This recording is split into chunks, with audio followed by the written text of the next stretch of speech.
নৈ সমষ্টিবাসী ৰাইজৰ মই আশীৰ্বাদৰ সহযোগিতা বিচাৰিলোঁ আৰু এই আশীৰ্বাদৰ সহযোগিতা বিভিন্ন সমষ্টিবাসী ৰাইজৰ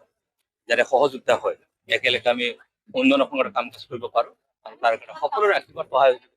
মই কামনা কৰিছোঁ। মই সেইকাৰণে ক'লো যে নতুন অভিজ্ঞতা আৰু সেই নতুন অভিজ্ঞতাৰ আৰু যি পুৰণা অভিজ্ঞতা দুয়োটা মিলাই জিলাখনক কেনেকৈ আগুৱাই নিব পৰা যায়, নিজৰ জনগোষ্ঠীক কেনেকৈ আগবঢ়াই নিব পৰা যায় আৰু দুটা সমষ্টিটোত যি ধৰণে আমি পিছ পৰি আছো সেইটো কি ধৰণে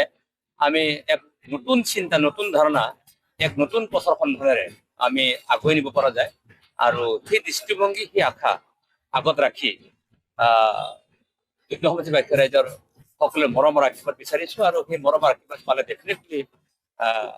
ৰাইজৰ মাজত থাকি মই কাম কাজ কৰিবৰ কাৰণে চেষ্টা কৰিম আৰু উন্নয়নৰ দিশত,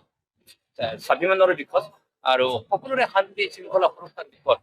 এক উন্নয়নৰ যাত্ৰা অব্যাহত ৰখাৰ ক্ষেত্ৰত মোৰ পূৰ্ণ সহযোগ থাকিব আৰু ৰাইজ যেতিয়া আছে তেতিয়া মই গোটেই ৰাইজৰ মাজত থাকি মই ৰাইজৰ কাৰণে এই যাত্ৰা আৰম্ভ